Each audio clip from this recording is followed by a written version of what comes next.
Welcome dear aspirants. Introduction of economics का जो topic हमने 4 लेक्चर्स में ख़त्म किया, जिस भी बच्चे ने वो 4 के 4 लेक्चर देखे होंगे वो आराम से 100 में से 100 क्वेश्चंस कर पाएगा। आज के इस वीडियो में हम टॉप 100 क्वेश्चंस करने वाले हैं इंट्रोडक्शन ऑफ इकोनॉमिक्स पे। टॉप इसलिए बोल रहा हूं क्योंकि ये क्वेश्चंस अलग अलग एग्जाम्स में आए हुए हैं। इस टॉपिक के अंदर ये क्वेश्चंस अलग अलग एग्जाम्स में आए हुए हैं और मोस्ट चांसेस है कि आपके भी एग्जाम में इन्हीं में क्वेश्चन आ जाए। यहाँ पे ये भी बताना चाहता हूँ कि 100 क्वेश्चंस का जो जो आज मैं एक्सप्लेन करूंगा, ये 100 क्वेश्चंस का टेस्ट हमारी एप्लीकेशन पे हो चुका है और बच्चों ने 100 में से 100 लाया हुआ है, जिसका मतलब हमारी एप्लीकेशन पे बच्चों का स्ट्रॉन्ग तैयारी चल रहा है।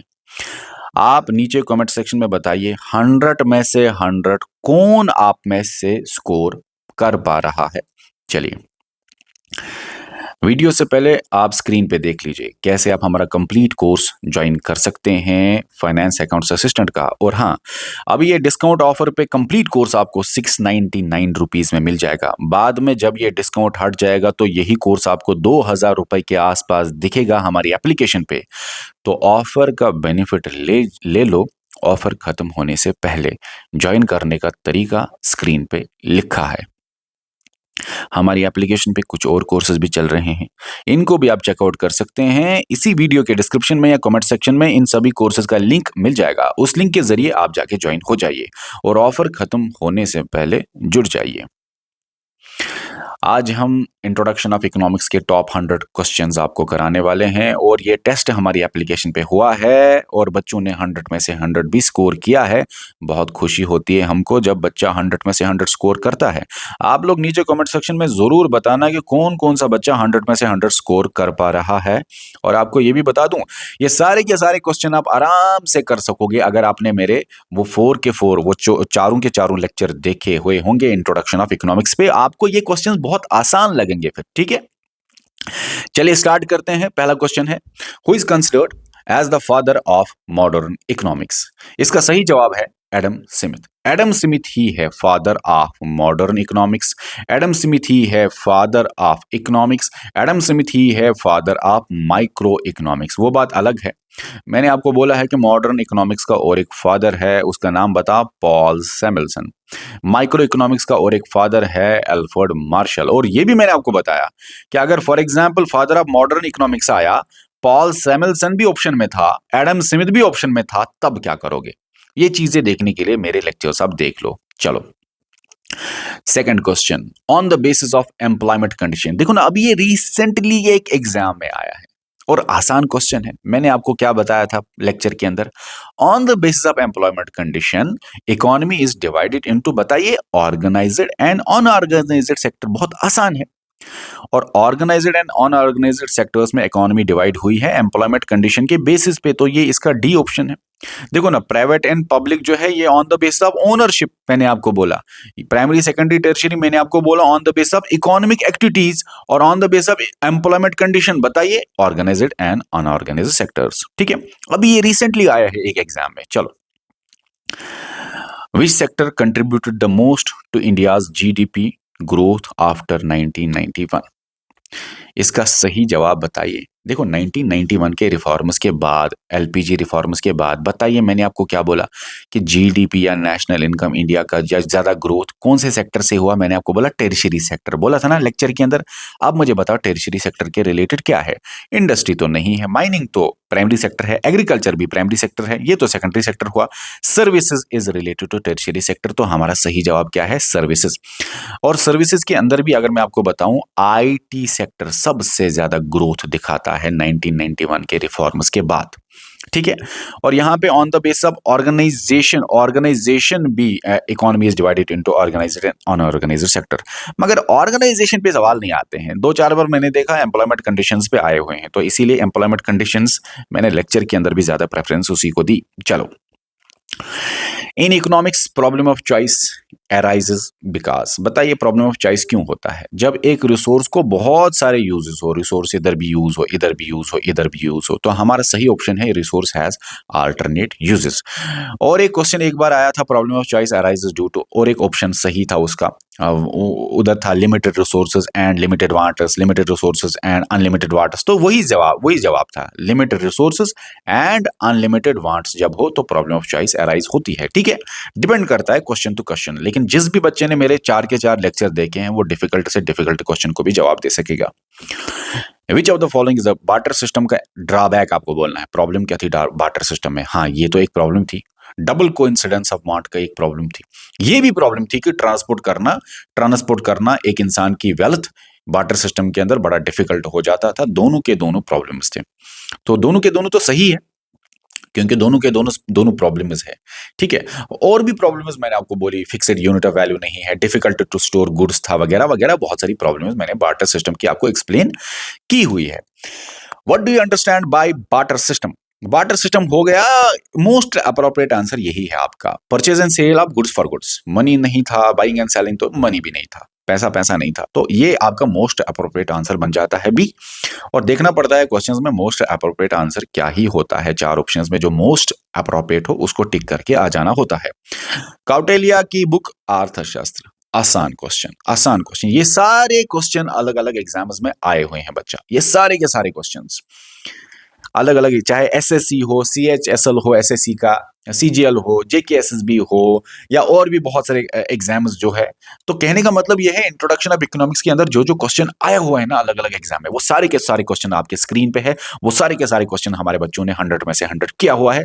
तैयारी आपकी स्ट्रांग चल रही है। जिन्होंने अभी तक नहीं किया 100 में से 100, चारों के चारों लेक्चर देख के कर सकोगे आप, और अच्छे से तैयारी कर लो। चलो, इंक्वायरी इनटू द, अच्छा ये तो बुक है, बुक का नाम है, इसका फेमस नाम वेल्थ ऑफ नेशन है। बताइए ये बुक किसकी है? ये बुक किसकी है? ये बुक है एडम स्मिथ की। बहुत आसान है, देखो क्वेश्चन कहीं से भी आपको एग्जामिनर बता सकता है।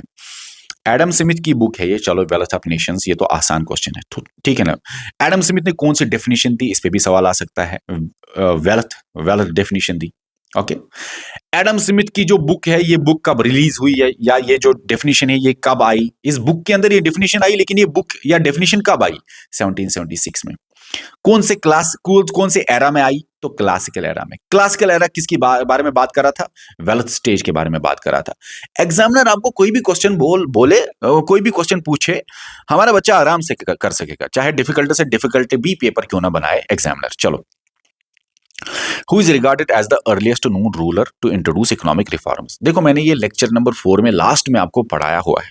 लेक्चर नंबर 4 के एंड पे मैंने आपको कुछ ये 3 रूलर्स का नाम बताया। ये 3 रूलर है, ये तो थिंकर है, लेकिन ये 3 रूलर्स का मैंने आपको बताया। सबसे पहले उरुकागिना आया, उरुकागिना ऑफ लगाश, फिर सरगान आया, सरगान ऑफ अकड़, और फिर होमोराबी आया, होमोराबी ऑफ बेबीलोन। अब ये तीनों लगाश, अकड़, ये मेसोपोटामियन सिविलाइजेशन का पार्ट है। ये चीजें मैंने आपको पढ़ाई है, लेकिन मुझे बताइए इन तीनों में ओल्डेस्ट रूलर कौन था? इकोनॉमिक्स का कंट्रीब्यूशन तीनों का तीनों रूलर्स का है, ओल्डेस्ट कौन था? तो उरुकागिना। ओके, ये सबसे ओल्डेस्ट, सबसे अर्लीस्ट नून है। और फेमस क्यों है ये? क्योंकि इसी ने इकोनॉमिक रिफॉर्म्स लाए। सरगान फेमस क्यों है? इकोनॉमी के रिलेटेड, क्योंकि लॉन्ग डिस्टेंस इकोनॉमिक ट्रेड यही था।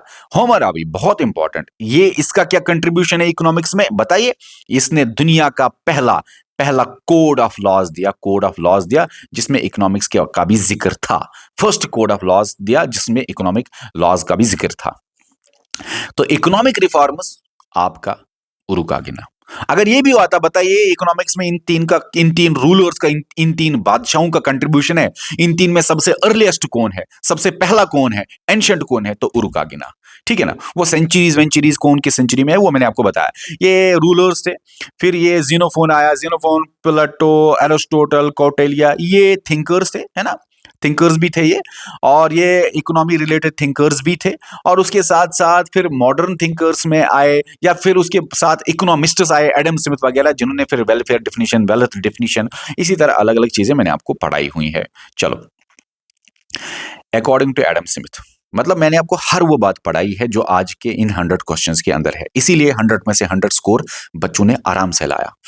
According to Adam Smith the invisible hand is, invisible hand क्या होता है बताइए? ये है आपका सही जवाब। मार्केट जो है वो खुद ही अपने आप को चला रहा है। जब एक इंडिविजुअल अपना सेल्फ इंटरेस्ट देखता है तो वो कॉमन गुड करता है, वेलफेयर भी करता है, लोगों का भला भी करता है। पढ़ाया है मैंने आपको इनविजिबल हैंड, ठीक है।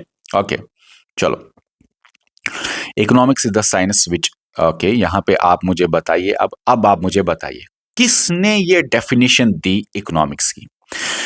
याद रखना, मैं थोड़ा सा आपको बताऊं, आर के बाद आता है एस, तो स्कैरसिटी डेफिनेशन इसने दी। जहां पे भी स्कैरसिटी वर्ड हो, जहां पे भी सिक्योर वर्ड हो या सिक्योर मींस लिखा हो, वो आपका रॉबिन। आर के बाद आता है एस, एस से सिक्योरिटी डेफिनेशन। एल्फ्रेड मार्शल, देखो एम मार्शल, एम का अपोजिट डब्ल्यू, वेल्थ, वेल्थ तो सबको पता है। वेल्थ ऑफ नेशंस किसने दी? तो वेलफेयर, वेलफेयर डब्ल्यू से वेलफेयर, वेल्थ नहीं, वेल्थ सबको पता है। वेल्थ किसने दी? तो वेलफेयर जब आए तो याद रखना मैन, मार्शल। आप ऐसे भी कर सकते हो, एम मार्शल, तो मार्शल की डेफिनेशन के अंदर मैन जरूर होगा या मैन काइंड जरूर होगा। याद रखना, मैन इंसानियत जरूर होगी, इंसानियत, वेलफेयर। तो मैंने ये लेक्चर के अंदर आपको पढ़ा है, थोड़ा याद करा रहा हूं। एम जिधर भी होगा तो मैन या मैन काइंड उसकी डेफिनेशन में होगा ही होगा, मार्शल की डेफिनेशन में। एडम स्मिथ, दुनिया को पता है वेल्थ ऑफ नेशंस बुक किसने लिखी, तो इसी ने वेल्थ, वेल्थ डेफिनेशन दे दी, ठीक है। ओके, अब यहां ये इंपॉर्टेंट नहीं है, एक दो और सुन लो, एक दो और सुनो। कीनीज, कीनीज सबको पता है, कीनीज ने कौन सी डेफिनेशन दी? एम कीनीज, वो मैक्रो इकोनॉमिक्स का फादर है, तो उसने मैक्रो डेफिनेशन दे दी, बहुत बार एग्जाम में आया है। फिर लास्ट में था पॉल सैमुएल्सन, पॉल सैमुएल्सन, उसने ग्रोथ की डेफिनेशन दे दी, ग्रोथ की डेफिनेशन दे दी कि ओवर टाइम ग्रोथ हो रहा है। उसके उसके ग्रोथ डेफिनेशन कंप्लीट डेफिनेशन है। ग्रोथ डेफिनेशन के अंदर वर्ड होगा और टाइम लिखा होगा जरूर, टाइम के साथ साथ ग्रो होना चाहिए। ग्रोथ डेफिनेशन के अंदर आपको सिक्योर मींस भी, सिक्योर भी वर्ड देखने को मिलेगा, प्रोडक्शन देखने को मिलेगा, डिस्ट्रीब्यूशन देखने को मिलेगा। तो पॉल सैमुएल्सन की जो लास्ट में मैंने आपको ग्रोथ डेफिनेशन बताई, वो थोड़ी कंप्लीट डेफिनेशन है। ये थोड़ी थोड़ी टिडबिट से आप याद रख सकते हो कि क्या क्या है, ठीक है। चलो, आप मुझे बताइए, यहां पे जो डेफिनेशन है, सिक्योरिटी वर्ड है, मैंने आपको बोला आर के बाद एस आता है सिक्योरिटी, तो आर के बाद एस आता है security.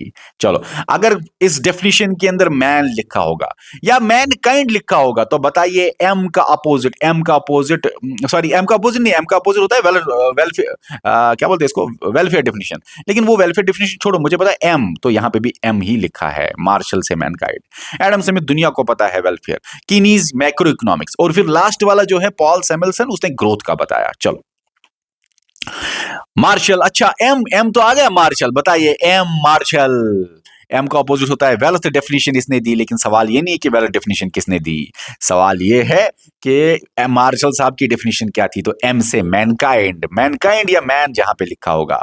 Economics is the study of Mankind in the ordinary business of life, ठीक है। देखो ना, यहाँ पे सिक्योरिटी डेफिनेशन है, ये एस, सिक्योरिटी एस से पहले आ रहा है, तो रॉबिन याद कर सकोगे, ठीक है ना। पैसा, पैसा, मनी या वेल्थ, देखो मनी या वेल्थ, ठीक है। अब ये हमारा सही जवाब क्या है? सही जवाब क्या है? सही जवाब है हमारा ये मार्शल साहब, मैनकाइंड साहब, मैन। ओके, चलो ये थोड़ा बता दिया, कैसे याद रखेंगे, जल्दी जल्दी करते हैं। John Maynard Keynes, best known for his economic theory, Keynesian economics, macro economics इसी ने दिया। हेल्ड फ्रॉम विच कंट्री, अच्छा ये भी पॉइंट याद रखो, ये भी पॉइंट याद रख लेना आप। देखो मैं आपको थोड़ा सा कुछ बता दूं, ये चीजें आप याद रखना। सबसे पहले मैं आपको बता दूं, ठीक है, एडम स्मिथ जो था, एस से स्कॉटलैंड, तो एडम स्मिथ स्कॉटलैंड का था, ठीक है। उसके बाद एडम स्मिथ के बाद आता है Alfred Marshall, Alfred, Alfred Marshall, चलो मार्शल साहब, एम से मतलब मैनकाइंड वाली डेफिनेशन। उसके बाद आता है रॉबिन्स, रॉबिन्स आर के बाद एस, सिक्योरिटी डेफिनेशन। उसके बाद आता है कीनीज, कीनीज, जेम कीनीज आपको पता है मैक्रो इकोनॉमिक्स का फादर, तो मैक्रो इकोनॉमिक्स की डेफिनेशन। ये तीनों के तीनों याद रखना, ये थे बताइए इंग्लैंड के, इंग्लैंड के।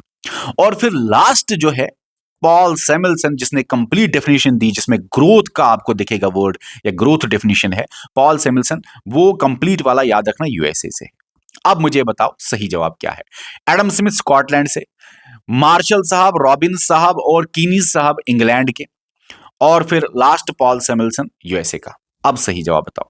तो कीनीज साहब जो है, कीनीज साहब हालांकि इसके साथ साथ रॉबिन्स भी, मार्शल भी, बीच के 3 इंग्लैंड के, तो इंग्लैंड आपका सही जवाब बन जाता है, बात खत्म, डन, क्लियर है, थोड़ा इससे याद रहता है। चलो आप बताओ, द फादर ऑफ न्यू, आपको सवाल को, ये तो सवाल में आपको सवाल, आपको इसके बाद देखना है बुक इन सब की कौन कौन सी थी, कौन से साल में ये बुक्स इन्होंने दी, किस स्टेज एरा ऑफ इकोनॉमिक्स में ये डेफिनेशन या ये बुक आई या ये इकोनॉमिस्ट था। वो सारे के सारे सवाल जो है उनका जवाब मेरे लेक्चर्स के अंदर ही निकलेगा, ठीक है। चलो, the father of new economics is J M Keynes, आपका सही जवाब है, क्योंकि यही है न्यू इकोनॉमिक्स का फादर भी, यही है मैक्रो इकोनॉमिक्स का फादर ही, मैक्रो डेफिनेशन जे एम कीनीज वाला। जल्दी जल्दी करते हैं, who is the father of Indian economics लिखा है, तो आपका सही जवाब कौटिल्य बनता है। 4 ऑप्शंस के अंदर कौटिल्य है, दादा भाई नेहरू जी नहीं है, वो बात अलग है। मैंने जब आपको बोला कि दोनों के दोनों अगर ऑप्शंस होंगे तो क्या करेंगे, ये क्वेश्चन आया हुआ क्वेश्चन है, ऐसा नहीं मैं खुद बना रहा, खुद नहीं बनाया, खुद तो मैंने कुछ ही क्वेश्चन बनाए, आप कह सकेंगे खुद मैंने 5-10 क्वेश्चन बनाए, ये पुराने एग्जाम्स में आए हुए क्वेश्चन है, खुद मैंने 5-10 बनाए जो मुझे लगा इस बार आ सकते हैं एग्जाम में, एक्सपेक्टेड 10 मैंने खुद अपने हाथ से मैंने 10 बनाए होंगे हार्डली। चलो, who gave the scarcity centric definition of economics, तो बताइए, आसान है, आर के बाद आता है एस, तो स्कैर्सिटी डेफिनेशन तो रॉबिन्स ने ही दी। ओके, एम से डब्ल्यू, वेलफेयर, एम का अपोजिट वेलफेयर, जिसके अंदर मैन जरूर होगा, सैमुअलसन ने ग्रोथ का दिया, ठीक है। चलो, ओके, रॉबिन्स है, रॉबिन्सन नहीं, रॉबिन्स यहां पे ऑप्शन है। चलो next question, economic history of India was written by R C Dutt, आसान क्वेश्चन है, जल्दी जल्दी चलूंगा, पढ़ाया है हर एक चीज। डिवीजन किसने किया इकोनॉमिक्स को मैक्रो और माइक्रो में, डिवीजन या क्लासिफिकेशन किसने किया, और उसी ने टर्म भी दी, डिवीजन भी किया, क्लासिफिकेशन टर्म भी दी, बताइए, उसका सही जवाब है रगनार फ्रेश, ये है आपका सही जवाब। माइक्रो इकोनॉमिक्स का और एक नाम क्या है, theory of price, theory of price, micro price के related, macro income and employment के related, macro income and employment के रिलेटेड, तो थ्योरी ऑफ इनकम जो है मैक्रो इकोनॉमिक्स, ठीक है। कभी कभी एक ऑप्शन में होता है इनकम एंड एम्प्लॉयमेंट, तो कोई भी ऑप्शन हो, इनकम खाली हो या इनकम एंड एम्प्लॉयमेंट हो, आप मैक्रो के अंदर इनकम वाले को टिक करेंगे, बात खत्म। चलो, माइक्रो इकोनॉमिक्स में अच्छा, टर्म किसने दी, टर्म भी उसी ने दी, डिवीजन भी उसी ने दिया, तो आसान है, रगनार फ्रेश। उसके बाद माइक्रो और मैक्रो की डेफिनेशन बेस्ट कौन सी है, मैक्रो इंडिविजुअल एजेंट गलत, मैक्रो एग्रीगेट, हाँ यहां तक तो सही है, सही है, सही है, माइक्रो इंडिविजुअल मार्केट, ये तो सही है, ये तो सही बन गया, ये आपका सही बन गया। ये देखते हैं, मैक्रो गवर्नमेंट पॉलिसीज, ठीक है, माइक्रो इंटरनेशनल ट्रेड, नहीं माइक्रो कहां है, इंटरनेशनल ट्रेड मैक्रो है, ये गलत है, मैक्रो हाउस होल्ड नहीं, हाउस होल्ड नहीं, तो ये भी गलत, ये भी गलत, ये भी गलत, हमारा ये सही बन गया, 22 का बी आएगा। Okay, okay, 23, which of the following is the key character, micro economics का कैरेक्टरिस्टिक आपको बताना है, तो बताइए मुझे, फिजिकल पॉलिसी में नहीं, एग्रीगेट वर्ड नहीं होगा, ओवरऑल इकोनॉमी वर्ड माइक्रो का बताना है, माइक्रो, माइक्रो जो है उसका इंडिविजुअल इकोनॉमिक यूनिट है, माइक्रो का बोलना था, तो सही जवाब है ये। उसके बाद वॉल स्ट्रीट एक्सचेंज का मैंने जो आपको बोला क्रैश हो गया, ये स्टॉक मार्केट का क्रैश हुआ 1929 में, वो बताइए कौन सा वर्ल्ड इवेंट है, ग्रेट इकोनॉमिक डिप्रेशन ऑफ 1929, जिसके अंदर मैंने आपको चीजें बताई कि माइक्रो को फेल हुआ, फिर मैक्रो, यही रीजन था मेन कि मैक्रो वजूद में आ गया। चलो ओके, उसके बाद है ग्रेट इकोनॉमिक डिप्रेशन जो है, उसी ने बोला कि देखो ये लेजिस्फेयर है, माइक्रो का जो ये लेजिस्फेयर था, नो गवर्नमेंट इंटरवेंशन, जो एडम स्मिथ ने बोला था वो फेल हो गया, ये बात सही है। और दूसरा देखते हैं, ग्रेट इकोनॉमिक डिप्रेशन जो है उसने बोला कि कीनीज इकोनॉमी जो है, आफ्टर डिप्रेशन कीनीज इकोनॉमी फॉलो किया, ओके, जिसका मतलब था कीनीज इकोनॉमी का जो जेम कीन्स ने दिया, उसका मतलब था macro economics, macro level focus और गवर्नमेंट का इंटरवेंशन, दोनों सही है, दोनों के दोनों सही है, 25 में बोथ आएगा, बोथ स्टेटमेंट्स आर ट्रू। चलो, which sector contributed to most after, अच्छा इमीडिएटली आफ्टर इंडिपेंडेंस, तो 1947 के बाद ही इमीडिएटली नेशनल इनकम या जीडीपी कौन से सेक्टर से, प्राइमरी, सेकेंडरी या टेरिशरी, नेशनल इनकम भी और एम्प्लॉयमेंट भी तब प्राइमरी सेक्टर ही था, तब सब कुछ ही प्राइमरी सेक्टर था, सब कुछ, चाहे नेशनल इनकम जीडीपी हो या एम्प्लॉयमेंट हो, तो प्राइमरी ही था। Okay, branch of economics which folk what should be या व्हाट ऑट बी, क्या होना चाहिए या क्या क्या क्या क्या होना चाहिए? तो बताइए। इसका सही जवाब सी है, नॉर्मेटिव इकोनॉमिक्स। पॉजिटिव इकोनॉमिक्स में है कि अभी क्या है, ये प्रेजेंट फैक्ट के बारे में है। नॉर्मेटिव है शुड बी या ऑट बी। चलो 27 का आ गया normative. Which of the following are the central problems of the economy? बताइए इसका सही जवाब। आसान है, ये बहुत आसान पेपर है। What to produce, how to produce, for whom to produce, ये आपका सही बन जाता है। यही है, इनको बोला जाता है कोर्स। अगर कोर भी आए ना, कोर सेंट्रल प्रॉब्लम कौन है, तब आप 100% इधर ही टिक करेंगे। चलो अच्छा, कुछ और सेंट्रल प्रॉब्लम्स मैंने आपको बताए थे, तो बताइए कौन कौन से इनमें से सेंट्रल प्रॉब्लम है। ये भी है, ये भी है, ये भी है, तो सारे के सारे सेंट्रल प्रॉब्लम्स है। मैंने आपको 7 सेंट्रल प्रॉब्लम्स पढ़ाए हैं। उन्हीं 7 सेंट्रल प्रॉब्लम्स में ये 3 भी मैंने आपको बताए हैं। ठीक है, 29 को डी आएगा, ऑल ऑफ द अबव। चलो, ज्यादा एम्प्लॉयमेंट एग्रीकल्चर सेक्टर में और कम पैसा आना, कम जीडीपी या नेशनल इनकम कंट्रीब्यूट करना, इसका मतलब क्या है? एग्रीकल्चर सेक्टर में क्या हुआ है ऐसा कि ज्यादा के ज्यादा लोग काम करते हैं, जॉब उधरी है, लेकिन पैसा या जीडीपी कम निकलता है, आउटपुट कम निकलता है। इसका सबसे ज्यादा बड़ा रीजन है लो प्रोडक्टिविटी। ज्यादा किससे ज्यादा लोग तो काम करते हैं एग्रीकल्चर में, लेकिन आउटपुट कमजोर है, प्रोडक्टिविटी कमजोर है, पैसा कम है, जीडीपी कम है, तो लो प्रोडक्टिविटी आपका सही जवाब है। 30 क्वेश्चन का डी आ जाएगा।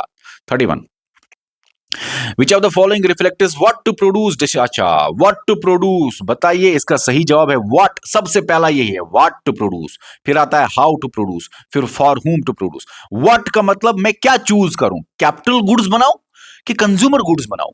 तो व्हाट टू प्रोड्यूस में तो ये आ जाता है, तो पहला ही ऑप्शन सही है, क्योंकि व्हाट में तो यही आता है। ये तो नहीं है, ये तो नहीं है, डिस्ट्रीब्यूशन वगैरह ये तो लास्ट में आता है। मेथड्स ऑफ प्रोडक्शन ये तो आपका आ गया how to produce. Methods of production में कि कैपिटल वाला, इंटेंसिव वाला कि लेबर इंटेंसिव वाला, तो हमारा यही सही बन जाता है। व्हाट टू प्रोड्यूस के अंदर मैंने ये एग्जांपल आपको दी हुई है और ये डायरेक्टली क्वेश्चन एग्जाम में आया भी हुआ है। ठीक है, चलो 32, इंडिया सेक्टर शिफ्ट हुआ। बताइए, सेक्टोरल शिफ्ट जो था वो बड़ा यूनिक था। उसने डायरेक्टली शिफ्ट किया from primary sector to tertiary sector. नहीं तो कॉमन मेथड यही था कि प्राइमरी से सेकेंडरी सेक्टर शिफ्ट करते थे कंट्रीज, लेकिन इंडिया का केस यूनिक है। इंडिया के साथ 2-4 और कंट्रीज का भी केस मैंने आपको यूनिक लेक्चर के अंदर बताया है। सही जवाब आप मुझे बताइए, प्राइमरी टू टेरिशरी आएगा, D. Okay, the shape of possible production possibility curve. आसान क्वेश्चन है, आसान क्वेश्चन है। Concave to the point of origin, concave to the point of origin, concave to the point of origin. आसान है। Sorry, production possibility curve is concave to the point of origin, concave to the point of origin. Convex नहीं है ना, convex नहीं है ना, concave है। Concave to the point of production possibility curve, आपने ऐसा देखा, यहाँ पे पॉइंट, यहाँ पे पॉइंट, यहाँ पे मोस्ट एफिशिएंट पॉइंट्स, मैंने आपको ये पढ़ाया है। चलो नेक्स्ट, ट्रांसफॉर्मेशन करो या ट्रांसफॉर्मेटिव करो और एक नाम है पीपी करो का ही, प्रोडक्शन पॉसिबिलिटी करो का ही। तो 34 का सी आएगा। ओके, 33 का बी आएगा। चलो, अकॉर्डिंग टू हुम, कौन बोल रहा है कि प्रोडक्शन पॉसिबिलिटी करो जो है वो ऐसा करो है जिसमें सारी कॉम्बिनेशन है गुड्स एंड सर्विसेज की, जहां पे मैक्सिमम प्रोडक्शन हो जाए और जितनी भी अवेलेबल टेक्नोलॉजी फैक्टर्स है, फुल एम्प्लॉयमेंट है, मतलब जितना भी जोर है, जितना भी टेक्नोलॉजी है, जितने भी शॉर्ट में रिसोर्सेज है वो सारा इस्तेमाल करके एफिशिएंट वैल्यू निकालना गुड्स का, ये आपको प्रोडक्शन पॉसिबिलिटी करो डिपिक्ट करता है। और यही तो प्रोडक्शन पॉसिबिलिटी करो में मैंने आपको बताया। लेकिन कौन सा इकोनॉमिस्ट इसके रिलेटेड था, मैंने लेक्चर के अंदर आपको क्या नाम बताया, कौन सा इकोनॉमिस्ट इसके साइड में मैंने लिखा, पॉल सैमुएल्सन, उसी ने ये चीजें बताई है। तो 35 का ए आंसर है। चलो, when availability of resources increase, देखो रिसोर्स तो बढ़ गया, प्रोडक्शन पॉसिबिलिटी करो क्या होगा, शिफ्ट, उसका शिफ्ट क्या होगा प्रोडक्शन पॉसिबिलिटी करो का, जब रिसोर्स बढ़ेगा। तो रिसोर्स बढ़ेगा तो ये तो बाहर की तरफ शिफ्ट होगा, आउटवर्ड शिफ्ट या rightward shift, shift towards the right या शिफ्ट आउटवर्ड्स, कोई भी ऑप्शन हो आप आंसर करें। ठीक है, 36 का क्या बनेगा, ए, आसान है। Concept of opportunity cost in economics refers to, 37 का भी ए ही आएगा, आसान है। Next best alternative forgone when a choice is made, ये चीजें मैंने पढ़ाई है तो मैं ज्यादा टाइम वेस्ट नहीं करूंगा। विच of the following is an example of consumer good, कोई भी कंफ्यूजन हो लेक्चर्स के अंदर देख लो, क्लियर हो जाएगा, कोई भी हर एक कंफ्यूजन क्लियर हो जाएगा। कंज्यूमर गुड इनमें से बताया, देखो ये तो कंज्यूमर गुड नहीं, ये कैपिटल गुड है, कैपिटल गुड है, मशीनरी, क्योंकि कंज्यूमर गुड डायरेक्टली आप कंज्यूम करते हैं। कैपिटल गुड मतलब जहां पे आप और पैसा कमाते हैं, मशीनरी से और पैसा कमाएंगे वो कैपिटल गुड है, टूल्स से और पैसा कमाएंगे, इक्विपमेंट से और आप कुछ कर सकते हैं फर्दर। फूड ग्रेन्स आपका डायरेक्टली कंज्यूम होता है, तो कंज्यूमर गुड फूड ग्रेन है। Okay, which of the following is an example of complementary good. देखो यहाँ पे थोड़ा समझाना चाहूंगा मैं, कंप्लीमेंट्री गुड की एग्जाम्पल बताओ। कंप्लीमेंट्री गुड वो गुड जो साथ साथ चलते हैं, जिनकी हालत साथ साथ होती है। बैट है और बॉल है, ये कंप्लीमेंट्री गुड्स है। सबस्टिट्यूट गुड्स डिफरेंट होता है इससे, ये साथ साथ चलते हैं। बैट की अगर डिमांड राइज हुई, बॉल की भी डिमांड रेज होगी, तो दोनों की दोनों डिमांड बढ़ेगी। बैट की डिमांड अगर कम हो जाएगी, बॉल की भी डिमांड कम हो जाएगी, तो दोनों का दोनों एक ही कंडीशन होता है। डिमांड उधर भी इंक्रीज, इधर भी इंक्रीज, डिमांड कम, डिमांड कम, तो दोनों का केस सेम ही होता है। तो बताइए मुझे इनमें से कंप्लीमेंट्री गुड कौन है। और मैं आपको ये बताना चाहता हूं, देखिए मैं आपको ये एग्जांपल भी देना चाहता हूं कंप्लीमेंट्री गुड में। फॉर एग्जांपल कंप्यूटर है और कंप्यूटर सॉफ्टवेयर है, दोनों का दोनों हाल सेम ही होता है। मान लीजिए प्राइसेस की वजह से ही डिमांड ऊपर नीचे होता है। मान लीजिए प्राइसेस कंप्यूटर की प्राइसेस, कंप्यूटर के प्राइसेस, फॉर एग्जांपल कंप्यूटर के प्राइसेस सॉरी क्या हो गया, कंप्यूटर सॉफ्टवेयर, चलो कंप्यूटर के प्राइसेस बहुत गिरे, बहुत ज्यादा गिरे। कंप्यूटर फॉर एग्जांपल अगर 30,000 का आता है तो वो 3,000 का आया, तो लोगों ने डिमांड ज्यादा से ज्यादा की। तो जब प्राइसेस गिरे 3,000 का लैपटॉप कंप्यूटर, सब लोगों ने खरीदा कंप्यूटर। अब जब डिमांड कंप्यूटर की बढ़ गई, कंप्लीमेंट्री गुड में उधर की भी डिमांड बढ़ जाती है, कंप्यूटर सॉफ्टवेयर की भी डिमांड बढ़ेगी। जब ज्यादा कंप्यूटर आएंगे मार्केट में, कंप्यूटर सॉफ्टवेयर की भी डिमांड बढ़ेगी। मैंने बोला ना, जो इधर होता है इधर भी सेम ही होता है, तो कंप्लीमेंट्री गुड में यही होता है। कंप्यूटर एंड कंप्यूटर सॉफ्टवेयर इसका एग्जांपल है। अब देखो ना, टी एंड कॉफी जो है ना, ये कंप्लीमेंट्री गुड नहीं है। इंक एंड बॉल पे कंप्लीमेंट्री गुड नहीं, ये भी कंप्लीमेंट्री गुड नहीं है। मैं आपको एग्जांपल देता हूं कैसे। टी एंड कॉफी जो है ये सबस्टिट्यूट गुड है, कंप्लीमेंट्री का opposite substitute good. Tea and coffee, इन दोनों अगर एक की डिमांड बढ़ेगी तो दूसरी की डिमांड नहीं बढ़ेगी, दूसरी की डिमांड घटेगी। कंप्लीमेंट्री में डिमांड सेम ज्यादा होगी तो ज्यादा होगी, कम होगी तो कम होगी दूसरे साइड भी। लेकिन सबस्टिट्यूट गुड में उल्टा होता है, टी की डिमांड बढ़ेगी, कॉफी की डिमांड कम होगी। मैं आपको एग्जांपल देता हूं। प्राइस अगर टी का, फॉर एग्जांपल प्राइस अगर टी का बढ़ गया, टी का कप 10 रुपए का मिलता था, अब यही टी का कप 500 रुपए का मिलता है, फॉर एग्जांपल। तो प्राइस टी का बढ़ गया, तो टी का डिमांड क्या होगा, डिमांड तो कम होगा टी का। कौन पिएगा 500 का एक कप, कोई पिएगा, तो डिमांड टी की बहुत घटेगी। लेकिन लोग शिफ्ट करेंगे कॉफी की तरफ। सबस्टिट्यूट गुड का मतलब ये होता है कंपटीटर, ये आपस में कंपटीटर होते हैं, या ये लोग करेंगे या ये लोग करेंगे। तो लोग क्या करेंगे, ये दोनों आपस में कंपटीटर होते हैं। जब टी 10 रुपए से 500 चला गया, प्राइस बढ़ गया, तो डिमांड टी की कम हो जाएगी, लोग डिमांड नहीं करेंगे।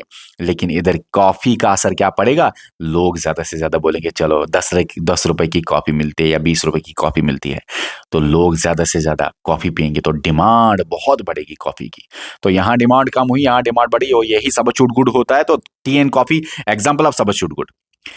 इंक बॉल की, इंक पेन की डिमांड अगर ज्यादा हुई, ज्यादा महंगा हो गया, ज्यादा महंगा हो गया, तो डिमांड अगर कम होगी तो ज्यादा लोग बॉल पेन खरीदेंगे, इसकी डिमांड बढ़ेगी। अगर एक ब्रांड फॉर एग्जांपल कोलगेट का डिमांड, प्राइस कोलगेट का बहुत बढ़ गया, तो डिमांड कम हो जाएगी।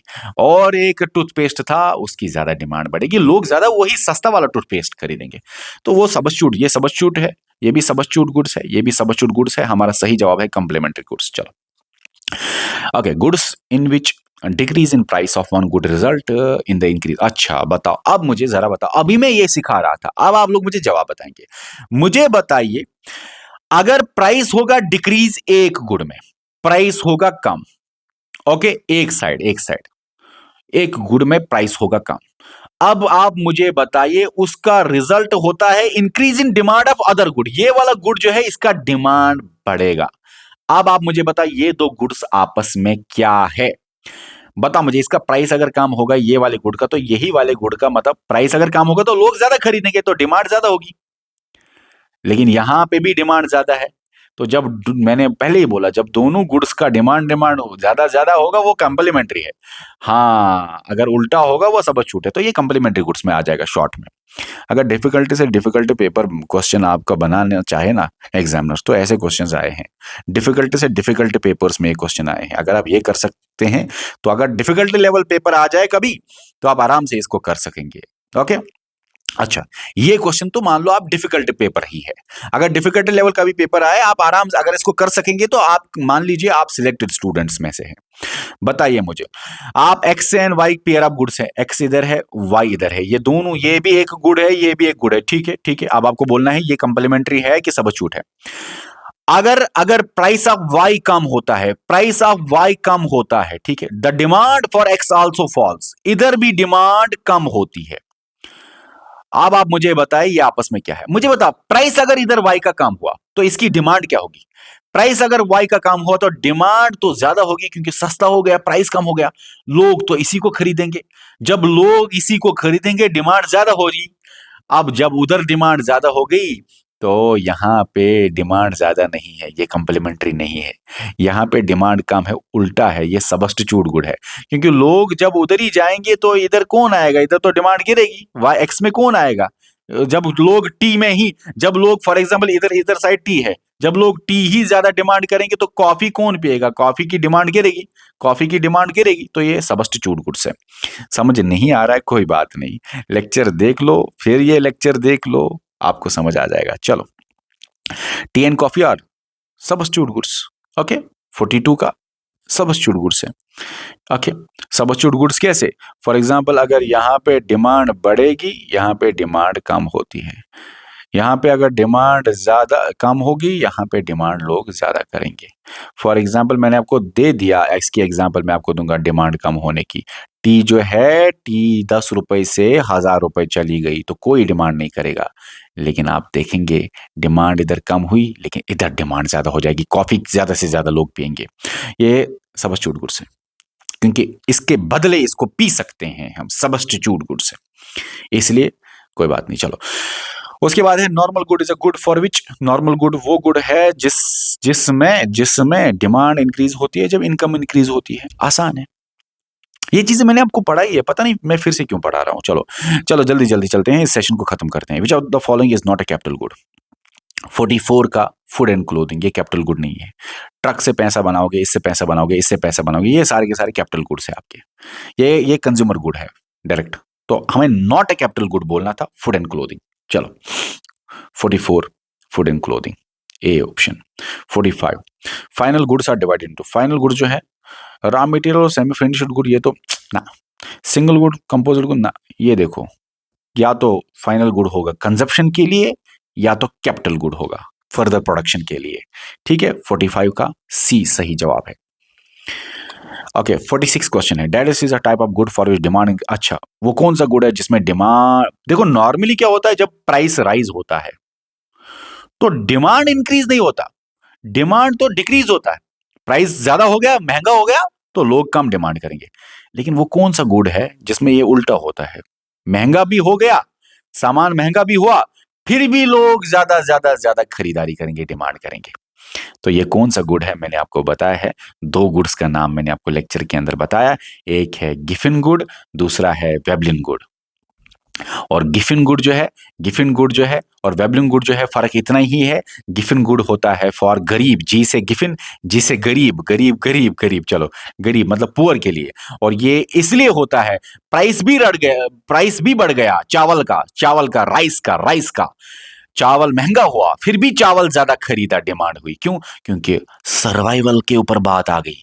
गरीब को लगा सर्वाइवल करना है, महंगाई बढ़ रही है, मैं बाकी खर्च छोड़ दूंगा, लेकिन राइस को ज्यादा से ज्यादा खरीदूंगा, चाहे उसका प्राइस भी बढ़ जाए, फिर भी ज्यादा से ज्यादा डिमांड राइस की ही करूंगा, क्योंकि मेरे को बचना है। प्राइस महंगाई। अच्छा, मैंने बोला गिफिन गुड्स, वो तो सर्वाइवल गरीब के लिए। और फिर वेबलिन गुड्स जो है वो है वीआईपी के लिए। दोनों में चाहे गिफिन गुड हो या वेबलिन गुड हो, दोनों में यही होता है कि अगर प्राइस बढ़ गए तो डिमांड भी बढ़ जाती है। अच्छा, ये वेबलिन गुड्स की डिमांड क्यों बढ़ जाती है? क्योंकि वीआईपी लोग जो है, अमीर जो है, अपना स्टेटस मेंटेन करने के लिए, महंगाई भी अगर हो गई ना गाड़ियों की, फिर भी डिमांड बढ़ जाएगी अपना स्टेटस मेंटेन करने के लिए। पढ़ाया है मैंने, पता नहीं बच्चा बोल रहा होगा सर क्यों पढ़ा रहे हो फिर से वही चीजें जो आपने एक बार पढ़ाई। जल्दी जल्दी खत्म करो सेशन को, हम बोर हो गए। चलो, 46 क्वेश्चन का, यहाँ पे वेबलिन तो ऑप्शन में ही नहीं है, इसलिए गिफिन है ऑप्शन में। दोनों का दोनों केस सेम ही है, डिमांड इंक्रीज होती है as it is price increases. फर्क ये है, जी फॉर ये गरीब के लिए है और ये वेबलिन गुड वीआईपी के लिए है। चलो, तो हमारा वेबलिन है ही नहीं ऑप्शन में, तो गिफिन है हमारा मोस्ट अप्रोप्रिएट आंसर इस क्वेश्चन नंबर 46 का। ठीक है, अगर वेबलिन भी होता और फिर ऑप्शन होता बोथ ए एंड सी या ए एंड बी वगैरह वगैरह, वही हमारा मोस्ट अप्रोप्रिएट बन जाता। 46 का ऑप्शन सी सही है। Which are the following is the white good. देखो, वाइट गुड वो गुड होता है, याद रखना इस बात को, ये पॉइंट ऐड कर लेना नोट्स में। वाइट गुड वो गुड होता है जो डेली डोमेस्टिक यूज के लिए यूज हो और हाउस होल्ड घर में वो यूज हो, ड्यूरेबल भी हो और मोस्टली वो इलेक्ट्रिकली ऑपरेटेड हो। वो सारी चीजें फिट होती है इस ऑप्शन में, ठीक है ना, एयर कंडीशन और एलईडी में वगैरह। चलो, wealth definition of economics was given by, बताइए मुझे किसने दिया, एडम स्मिथ ने। बात खत्म। क्वेश्चन नंबर 48 का C. 49, economics is best defined as the study of, बताइए 49 का C, how societies manage its scarce resources. 50, classical economist prefer. 50, देखो क्लासिकल इकोनॉमिस्ट में जब मैंने आपको बोला कि देखो ओवर प्रोडक्शन हो रहा था, माइक्रो इकोनॉमिक्स के अंदर मैंने आपको बोला पुराने जमाने में प्रोडक्शन प्रोडक्शन प्रोडक्शन प्रोडक्शन पे ध्यान था, ओवर प्रोडक्शन की वजह ही एक बनी जब ग्रेट इकोनॉमिक डिप्रेशन आया और फिर मैक्रो इकोनॉमिक्स वजूद में आया। तो क्लासिकल इकोनॉमिक्स सिर्फ और सिर्फ प्रोडक्शन प्रोडक्शन प्रोडक्शन के ऊपर प्रेफरेंस दे रहे थे। ठीक है, चलो 50 का आएगा A. Which are the below statement is correct. Correct बोलना है, इनकरेक्ट नहीं, करेक्ट बोलना है। तो करेक्ट आपका ये है, जब इकोनॉमिक्स जो है मार्केट प्राइस, इनका मेन, मैंने आपको लेक्चर के अंदर ये बताया, उनका मेन मकसद होता है प्राइस के इर्द गिर्द क्या है, कितना है और फ्यूचर में कैसे चेंज हो सकता है। तो हमारा 51 का डी सही बन जाता है। Micro economics was developed which in which era. Classical era आप टिक करेंगे, लेकिन बोथ एंड भी यहाँ पे सही ऑप्शन मोस्ट अप्रोप्रिएट बन जाता है, क्योंकि न्यू क्लासिकल और क्लासिकल दोनों एराज में माइक्रो इकोनॉमिक्स मेन फोकस था। बोथ एंड भी सही जवाब है 52 का। Idea of economia, household management जो है वो आप एरिस्टोटल देते। मैंने लेक्चर के अंदर आपको बोला कि 2 इंसान थे जिन्होंने इसके ऊपर काम किया, क्योंकि यहाँ पे ऑप्शन में एक और ऑप्शन है, यहाँ पे ये भी ऑप्शन है जिसके ऊपर ध्यान जाना चाहिए आपके एग्जाम में। बहुत बार सिली मिस्टेक्स होती हैं। मैंने आपको बोला ये जो इकोनॉमी हाउस होल्ड मैनेजमेंट है, इस पे एरिस्टोटल ने बहुत अच्छी तरह से डेवलप किया, लेकिन एरिस्टोटल से पहले एक बंदा था ज़ेनोफोन, उसने भी, वो एरिस्टोटल से अर्लीस्ट था, उसने भी इकोनॉमिया का जिक्र किया है, हाउस होल्ड मैनेजमेंट का जिक्र किया है। हालांकि एरिस्टोटल का नाम ज्यादातर एग्जाम्स में आता है क्योंकि इसने बहुत खुल खुल के बयान किया और बहुत ज्यादा डेवलप किया इस इकोनॉमिया या हाउस होल्ड मैनेजमेंट के, और बोला भी कि ये है science of house hold management economics को। लेकिन दोनों का दोनों कंट्रीब्यूशन इस पे था, इसीलिए एग्जामिनर ने ये ऑप्शन बनाया हुआ है बोथ ए एंड बी। तो आपका ज्यादा करेक्ट ऑप्शन है यहाँ पे बोथ ए एंड बी। 53 का डी है बोथ ए एंड बी। इसीलिए क्वेश्चन को हमेशा पूरा का पूरा पढ़ना चाहिए। Who is known as the father of econometrics. 54 Ragnar Frisch, और इसी ने डिवाइड किया, इसी ने टर्म दी, यही पहला नोबेल प्राइज विनर था। And along with Tinbergen, 2 बंदों ने फर्स्ट इकोनॉमिक्स में नोबेल प्राइज लिया था। Correct sequence of evolution of money, बताया मुझे, इसका सही जवाब बन जाता है सी। बार्टर आया, फिर कमोडिटी आया, फिर मेटल आया, फिर पेपर आया, फिर बैंक मनी आया, फिर डिजिटल मनी आया। ओके, ये चीजें पढ़ाई हैं, लेक्चर देख लो। जिस भी बच्चे को कोई भी कंफ्यूजन होगा प्लीज लेक्चर देख लो, मैं अब एक्सप्लेन नहीं करूंगा, डायरेक्टली आंसर बोलूंगा। 56 का बी है, science of house hold management, Aristotle ने बोला, तो 56 का भी है। जिसको भी कोई कंफ्यूजन हो जाए प्लीज लेक्चर देख लो, मैंने हर बात एक्सप्लेन की है लेक्चर में अच्छे से। एक भी ऐसा क्वेश्चन नहीं है जो मेरे लेक्चर के बाहर है। चलो, इसलिए कहीं भी कंफ्यूजन आपको हो जाए प्लीज लेक्चर खोलो चारों के चारों और देख लो। इकोनॉमाइजिंग का मतलब क्या है? इकोनॉमाइजिंग का मतलब शॉर्ट में है सिक्योर रिसोर्सेस, लिमिटेड रिसोर्सेस को इस तरह से इस्तेमाल करना ताकि मैक्सिमम बेनिफिट या सेटिस्फेक्शन आए। तो 57 का आपका सी बन जाता है। Which of the following is not लिखा है, तो क्वेश्चन पढ़ा करो अच्छे से, नॉट करेक्टली मैच्ड लिखा है। ओके, एडम स्मिथ ने वेलफेयर डेफिनेशन दी, सही है। मार्शल साहब का अपोजिट वेलफेयर डेफिनेशन है, तो सही है। आर के बाद एस आता है, सिक्योरिटी डेफिनेशन, तो सही है। कीनीज ने तो मैक्रो इकोनॉमिक्स दी, इसने तो मैक्रो डेफिनेशन दी। ग्रोथ डेफिनेशन तो वो जो लास्ट में था, पॉल सैमुएल्सन यूएसए का, उसने दी। चलो, तो यही हमारा नॉट करेक्ट है, तो हमारा सही जवाब ये, क्योंकि हमें बोलना था नॉट करेक्ट, तो हमारा सही जवाब यही है। विच करेक्टली आप बोलना है मैच। ज़ेनोफोन की बुक ओ इकोनॉमिकस, एरिस्टोटल की बुक ये है, कौटिल्य की बुक ये है, तो हमारे सारे के सारे सही है, ऑल ऑफ द वो सही है। Who among the following economist is from England? बताइए। एडम स्मिथ, एस से स्कॉटलैंड, ठीक है ना। तो सैमुअलसन, ये मैंने आपको बोला था ये लास्ट वाला है जिसने वो डेफिनेशन दी यूएसए का, लास्ट में ग्रोथ डेफिनेशन दी। तो ये तो यूएसए का। बाकी के बीच के अंदर तीन जो है ना, जो मैंने लेक्चर के अंदर आपको बोले, जिसमें मार्शल साहब भी है, वो है आपका इंग्लैंड का। तो हमारा सही जवाब इंग्लैंड का बोलना था, तो हमारा सही जवाब अल्फ्रेड मार्शल ही है।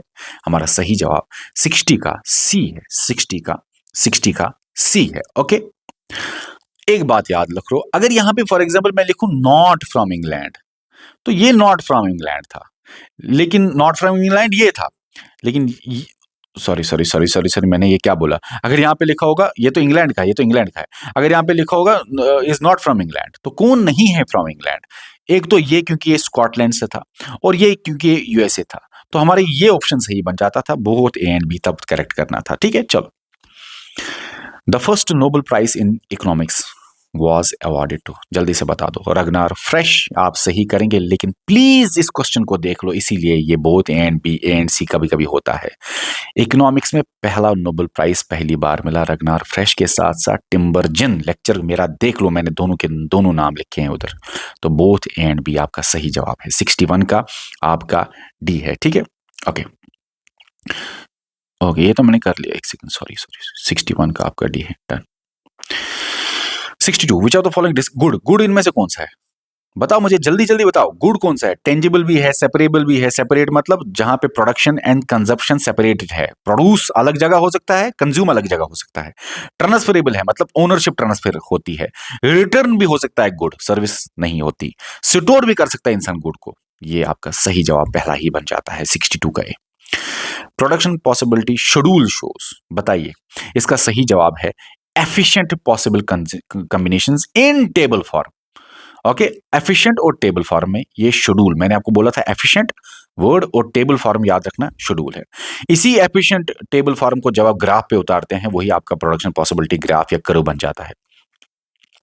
और ये लेक्चर के अंदर, क्योंकि एक दो बच्चे ने कमेंट भी किया था, सर ये आप लेक्चर के अंदर भूल गए इसको एक्सप्लेन करना।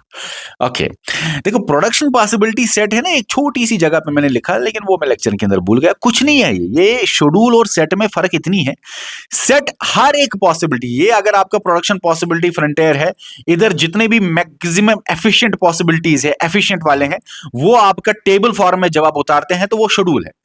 लेकिन हर एक पॉसिबिलिटी, सेट बोलता है all possible combinations of tools. All यहां पे एफिशिएंट नहीं है, ऑल लिखा है, सारे के सारे पॉसिबल कॉम्बिनेशंस। फॉर एग्जांपल यहां पे कोई पॉसिबल कॉम्बिनेशन है, यहां पे कोई पॉसिबल कॉम्बिनेशन है, यहां पे कोई पॉसिबल कॉम्बिनेशन, ये वाले तो एफिशिएंट है। ये टेबल में जब आप उतारते हैं तो शेड्यूल बनता है, वही शेड्यूल जब आप ग्राफ में उतारता है तो ये कर्व बन जाता है, पॉसिबल प्रोडक्शन पॉसिबिलिटी फ्रंटियर बन जाता है। लेकिन ऑल पॉसिबल कॉम्बिनेशंस, जो पॉसिबल कॉम्बिनेशंस होते हैं, जैसे ग्राफ के अंदर आप कोई भी पॉसिबल कॉम्बिनेशन आप बनाएंगे, टेबल फॉर्म में नहीं, ऐसे ही आपने पॉसिबल कॉम्बिनेशन का सेट बनाया तो ये सेट बन जाता है। सेट होता है ऑल पॉसिबल कॉम्बिनेशंस, शेड्यूल होता है एफिशिएंट पॉसिबल कॉम्बिनेशंस, वो भी टेबल फॉर्म में। और शेड्यूल सेट में सारे के सारे आते हैं, शेड्यूल में सारे के सारे नहीं आते, शेड्यूल में बस एफिशिएंट एफिशिएंट वाले आ जाते हैं। ब्रॉडर कौन है? सेट है, शेड्यूल है, ज्यादा सेट है, क्योंकि सेट में तो सारे के सारे आएंगे, सेट में ये एफिशिएंट वाले भी आएंगे जो शेड्यूल के ऊपर लिखे होते हैं टेबल फॉर्म में, और ये वाले भी आएंगे, तो सेट ब्रॉडर है। सेट के अंदर ही जो एफिशिएंट वाले होंगी वो शेड्यूल बनाएगा, और शेड्यूल टेबल में होता है, और वही शेड्यूल की बातें जब आप ग्राफ पे उतारते हैं वो प्रोडक्शन पॉसिबिलिटी फ्रंटियर बन जाता है। ये मैं भूल गया था वैसे लिखना, चलो एक्सप्लेन करना, लेकिन कोई बात नहीं, आसान कंसेप्ट है, ऐसा कोई मुश्किल नहीं है। Production possibility frontier is generally downward sloping from left to right.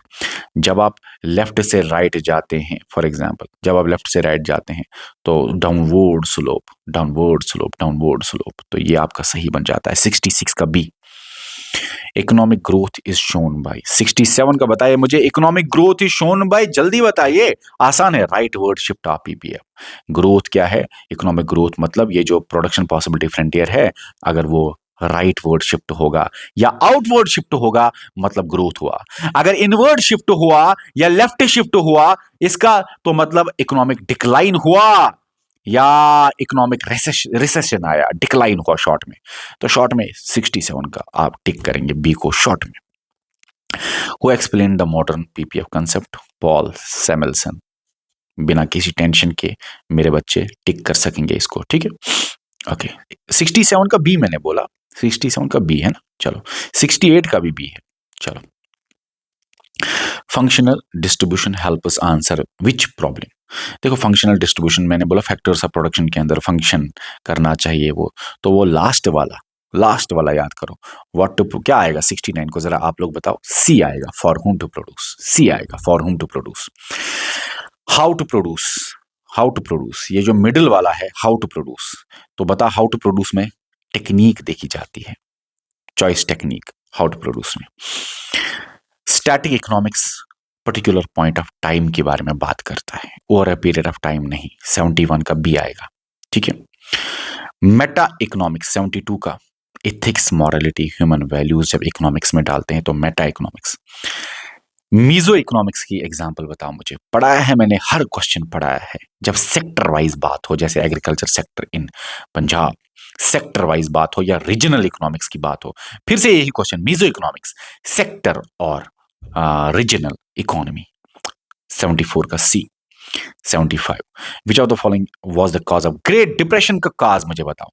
Market, stock market तो ठीक है, लेकिन बैंक भी फेल्ड और प्रोडक्शन किया, ऑल बताओ आपका मोस्ट अप्रोप्रिएट आंसर क्वेश्चन 75 का डी है। ओके, 76 का ब्लैक ट्यूसडे अक्टूबर 29 1929 मैंने आपको बोला। हालांकि कभी कभी ब्लैक थर्सडे भी आता है, ट्यूसडे से पहले ही कुछ दिन ब्लैक थर्सडे, ट्यूसडे से पहले ही कुछ दिन ब्लैक थर्सडे, असल में उस दिन स्टार्ट हुआ, लेकिन ब्लैक ट्यूसडे में तो तूफान मचा, स्टॉक मार्केट पूरा का पूरा क्रैश हो गया। ओके, विच कंट्री वाज, अच्छा पहला कौन हुआ ग्रेट इकोनॉमिक डिप्रेशन से, जिस कंट्री में ये हुआ, यूनाइटेड स्टेट्स, यूएसए। चलो, माइक्रो जो है, माइक्रो मतलब नीचे से, बॉटम अप अप्रोच। मैक्रो होता तो टॉप पे दान होता है, लेकिन माइक्रो में बॉटम पे दान होता है। 79 इनकरेक्ट नहीं, करेक्ट बोलना है आपको, करेक्ट बोलना है आपको। तो अगर आप देखेंगे तो करेक्ट आपका पहला ही है। जब कंबाइंड पेमेंट की जाती है, देखो कंबाइंड पेमेंट वो पेमेंट होती है जो दोनों गुड्स एंड सर्विसेज के लिए एक साथ दिया जाए। फॉर एग्जांपल आपने कार खरीदी, तो कार खरीदने पे आपको फिर आफ्टर सेल्स की सर्विस फ्री मिलती है, वो सर्विस आपको कार के साथ ही फ्री मिलती है। लेकिन कार खरीदना गुड है कि सर्विस है? पैसा आपने सर्विस का भी दिया कि उसके साथ फ्री सर्विस, तीन या चार सर्विस फ्री होंगे जब आप कार खरीदेंगे, तो 1 साल के अंदर सर्विस फ्री होगी। एसी आपने खरीदा, 1 साल के लिए सर्विस फ्री होती है ना। लेकिन वो कंबाइंड पेमेंट आप करते हो, सर्विस का भी पेमेंट करते हो, लेकिन वो असल में गुड है कि सर्विस है? कंबाइंड पेमेंट ही दे बताता है वो असल में गुड है कि सर्विस है। वहां पे डोमिनेंट कंपोनेंट गुड है, वो एसी है, कार है, तो डोमिनेंट कंपोनेंट गुड है, तो वो असल में आप गुड का ही पेमेंट करते हैं। कंबाइंड पेमेंट जो है, तो यहां पे सवाल क्या है, करेक्ट क्या है? Dominant component decides whether the combined payment is treated as good की सर्विस, तो यही सही है, 79 सही है। कंबाइंड पेमेंट का मतलब जब आप दोनों के लिए पेमेंट करते हैं, गुड्स के लिए भी और सर्विसेज के लिए भी, और वहां पे फिर आप वो गुड के लिए पेमेंट करते हैं कि सर्विस के लिए, वो डिपेंड करता है आपका डोमिनेंट फैक्टर कौन सा है। ठीक है, 80 का आएगा सी। ओके, चलिए फॉर एग्जांपल आपने लेक्चर्स के लिए, आपने टीचिंग के लिए पेमेंट कर ली, बाद में आपको गुड भी मिलेगा, आपको बुक्स भी फ्री मिलेगी, आपको फॉर एग्जांपल ऑफलाइन क्लास में नोट्स मिलते हैं, है ना, मिलते हैं ना। जैसे हम आपको ऑफलाइन क्लास में जब नोट्स देते हैं, तो आप मुझे बताओ वो गुड है सर्विस है? वो तो गुड है, लेकिन आप पैसा एक साथ देते हो कोचिंग का, आपने कोचिंग का फॉर एग्जांपल 7,000 दे दिया, आप सर्विस का पैसा देते हो। पैसा हम कंबाइंड लेते हैं फॉर गुड्स एंड सर्विसेज, इसी को बोलते हैं कंबाइंड पेमेंट। आपको गुड्स के साथ साथ सर्विस भी मिलती है, लेकिन ये टीचिंग या ये जो कोचिंग आप लेते हैं, डोमिनेंट कंपोनेंट क्या है? सर्विस, लेक्चर्स, इसीलिए कोचिंग सर्विसेज के अंदर आता है। Which of the following is an example? Giffen goods, G for Giffen, Giffen मतलब गरीब का गुड, बता मुझे गरीब का गुड ये है rice among poor households. Veblen, VIP अमीरों का, बता मुझे अमीरों का Ferrari car. Okay, Veblen goods are, बताइए 83 का मुझे सवाल का जवाब बताइए। लग्जरी गुड्स जिनकी डिमांड इंक्रीज होगी जब प्राइस राइज होती है, अब आप सोचेंगे सर प्राइस राइज होती है तो गुड्स की डिमांड कम होनी चाहिए, महंगाई, महंगा हुआ सामान, लेकिन फिर भी डिमांड बढ़ती है। इन्हीं गुड्स को तो वेबलिन गुड बोलते हैं। ऐसा क्यों? क्योंकि अपना स्टेटस, अपना वीआईपी स्टेटस मेंटेन करने के लिए चाहे कितना भी महंगा हो जाएगा डायमंड या गोल्ड, फिर भी उसकी डिमांड बढ़ेगी ही बढ़ेगी। ये सही है 83 का बी। 84 का, which sector least share of national income. आज की बात है ये, presently which sector provides the least share of national income. अगर 1947 या आजादी या जब 1950 की हो या 1955 हो, मतलब जब आजादी हुई तो पहले 10 15 20 साल की बात हो, तब प्राइमरी सेक्टर में सबसे ज्यादा इनकम आता था, सबसे ज्यादा। वहां पे लीस्ट नहीं, वहां पे मोस्ट शेयर होता था। लेकिन आजकल की बात है तो आजकल सबसे कम प्राइमरी सेक्टर से ही जीडीपी या नेशनल इनकम आता है, लेकिन एम्प्लॉयमेंट सबसे ज्यादा उधरी से आता है। एम्प्लॉयमेंट सबसे ज्यादा कहां से आता है? प्राइमरी सेक्टर से, जहां से सबसे लीस्ट नेशनल इनकम आता है। ओके, 85 का C. Blue collar worker are mainly associated with, बताइए 86 का बी आएगा सेकेंडरी सेक्टर। देखो, प्राइमरी सेक्टर का red collar worker, secondary sector का blue collar worker, tertiary sector का white collar worker, tertiary sector के अंदर क्वार्टरनरी सेक्टर का पिंक कॉलर वर्कर और टेरिशरी सेक्टर के अंदर क्वाइनरी सेक्टर का गोल्ड कॉलर वर्कर। ठीक है, सवाल इन पे आते हैं। Backbone of Indian economy is primary sector, क्योंकि सबसे ज्यादा लोग इसी पे डिपेंड है। एम्प्लॉयमेंट, जॉब यहीं से मिलता है लोगों को, प्राइमरी सेक्टर। ओके, रोजगार इतनी से मिलता है, मतलब job job job job job. 87 primary sector. अगर इंडिया नहीं लिखा है, जनरल लिखा है, तब बताइए मुझे, मैंने पढ़ाया है 88 का सेकेंडरी सेक्टर आएगा बी। डेवलप्ड कंट्रीज की अगर बात आए, तब वहां पे चाहे जीडीपी हो या नेशनल इनकम हो, दोनों के दोनों टेरिशरी या सर्विस सेक्टर से आते हैं, तो 89 का आएगा सी, tertiary sector. Okay, under developed की अगर बात आए तो, डेवलपिंग की अगर बात आए तो सेकेंडरी सेक्टर। वो बात अलग है कि इंडिया एक एक्सेप्शन है, 2 4 5 10 कंट्रीज भी एक्सेप्शन है, लेकिन इंडिया भी एक्सेप्शन है। उसका प्राइमरी के बाद सेकेंडरी ग्रो नहीं हुआ उतना, उसका टेरिशरी ग्रो हुआ। फिशर और क्लार्क की थ्योरी इज रिलेटेड टू, बताइए sectors of economy. Sectors of economy कैसे ट्रांजिशन होता है from primary to secondary to tertiary. Quaternary sector is also called as, ये सवाल आया हुआ है, बताइए जल्दी बताइए। बी, नॉलेज सेक्टर है इसका सही जवाब। रिसर्च एंड डेवलपमेंट बी आता है इसी सेक्टर में, तो 92 का बी आए, 92 का बी क्वार्टनरी सेक्टर है सही जवाब। गोल्ड कॉलर सेक्टर्स जो है वो क्वाइनरी सेक्टर का हिस्सा है, 93 का सी। फादर ऑफ माइक्रो इकोनॉमिक्स, बताइए यहां पे एडम स्मिथ ऑप्शन में अगर नहीं है, तब बताइए मुझे। 94 का आंसर डी है, अल्फ्रेड मार्शल सही है। उसके बाद इकोनॉमिया मींस हाउस होल्ड का मैनेजमेंट आपका सही जवाब है। Economics is what ought to be, अच्छा what should be, what ought to be, ये तो नॉर्मेटिव इकोनॉमिक्स है, 96 का ए है normative economics. Central problems of economy, not लिखा है, ये तो है, ये भी तो है, व्हेन नहीं है तो हमारा यही आंसर बन जाएगा, क्योंकि नॉट लिखा था तो यही है हमारा सही जवाब। PPC is usually concave to the origin है आंसर, लेकिन यहां पे कनकेव लिखा ही नहीं है टू द ऑरिजिन, जो आपका सही जवाब हो जाता तो हमारा सही जवाब है नन ऑफ द अबव, क्योंकि यहां पे कन्वेक्स लिखा है। 98 का डी आएगा। इनविजिबल हैंड किसने दिया? एडम स्मिथ ने इनविजिबल हैंड का कंसेप्ट दिया। ओके, और फिर गुड सेक्टर किस किस को बोलते हैं? प्राइमरी सेक्टर को टिक करेंगे, लेकिन सुनो ऑप्शन को देखो, सेकेंडरी सेक्टर और प्राइमरी सेक्टर दोनों के दोनों गुड सेक्टर को गुड सेक्टर बोलते हैं। तो बोथ ए एंड बी ऐसे सेक्टर्स हैं जिनको गुड सेक्टर बोलते हैं। हमारी एप्लीकेशन पे ये पीडीएफ हमने आपको शेयर ऑलरेडी की हुई है, जहां पे आपको आंसर्स भी मिलेंगे, और ये टॉप 100 ऐसे क्वेश्चंस हैं जो आपको इंट्रोडक्शन ऑफ इकोनॉमिक्स के अंदर अलग अलग एग्जाम्स में पूछे गए हैं। मैंने आपको बोला ना 90 से ज्यादा क्वेश्चंस अलग अलग एग्जाम्स में आए हुए हैं आज के 100 क्वेश्चंस में, जो मैंने आपको बताया। बस मैंने 8 से 10 क्वेश्चन ऐसे बनाए होंगे जो मुझे लगता है कि इस बार एग्जामिनर इनको टारगेट कर सकता है। आपके एग्जाम में मोस्ट एक्सपेक्टेड क्वेश्चन ये हो सकते हैं, वो वाले मैंने आपके लिए 8-10 क्वेश्चंस बनाए। और आपको ये भी बता दूं, आप नीचे कमेंट सेक्शन में स्कोर लिख लो और बताओ मुझे 100 में से 100 कौन कौन से बच्चे ला रहे हैं अपना स्कोर। अगर 96, 95, 92, 91 कुछ भी आ रहा है तो आप नीचे लिखिए। अगर आप 90 से ज्यादा स्कोर कर रहे हैं तो आपका स्कोर बहुत बेहतरीन है, लेकिन जिसने अच्छे से मेरे 4 के 4 लेक्चर देखे वो 100 में से 100 आराम से कर सकेगा। ठीक है, चलिए। तो अगर आप 90 प्लस स्कोर ला रहे हैं तो बहुत अच्छा स्कोर है। बाकी ऑफर खत्म होने से पहले आप ज्वाइन हो जाइए। वीडियो के डिस्क्रिप्शन में या कमेंट सेक्शन में लिंक होगा, इसके जरिए आप ज्वाइन हो सकते हैं। व्हाट्सएप पे आप हमें मैसेजेस मत कीजिए, हजारों मैसेजेस आती है, यहां पे आपको लेट जवाब मिल सकता है। मैं बार बार वीडियोस में बोलता हूं। आपको ज्वाइन करना है तो आप इस वीडियो के डिस्क्रिप्शन में या कमेंट सेक्शन में जाइए, आपको लिंक मिलेगा, उस लिंक के जरिए आप ज्वाइन हो जाइए। या तो प्ले स्टोर से हमारी एप्लीकेशन जेके सिविल सर्विसेज इंस्टॉल करो, वहां से आप ज्वाइन हो जाइए। अगर कोई प्रॉब्लम आती है फिर जाके आप इस व्हाट्सएप नंबर पे मैसेज कीजिए हमें, और ऑफर का बेनिफिट लीजिए। इन कोर्सेज पे अभी ऑफर चल रहा है, आप किसी भी कोर्स में ज्वाइन हो सकते हैं। बेस्ट क्वालिटी कोचिंग आपको JNK में मोस्ट अफोर्डेबल फी पे हमारे इस प्लेटफॉर्म जेके सिविल सर्विसेज पे मिल जाएगा। वीडियो के डिस्क्रिप्शन में या कमेंट सेक्शन में हर कोर्स का लिंक मिलेगा, आप जो ज्वाइन हो जाइए। चलिए, इस वीडियो में इतना ही, मिलते हैं नेक्स्ट वीडियो में। Okay, bye bye.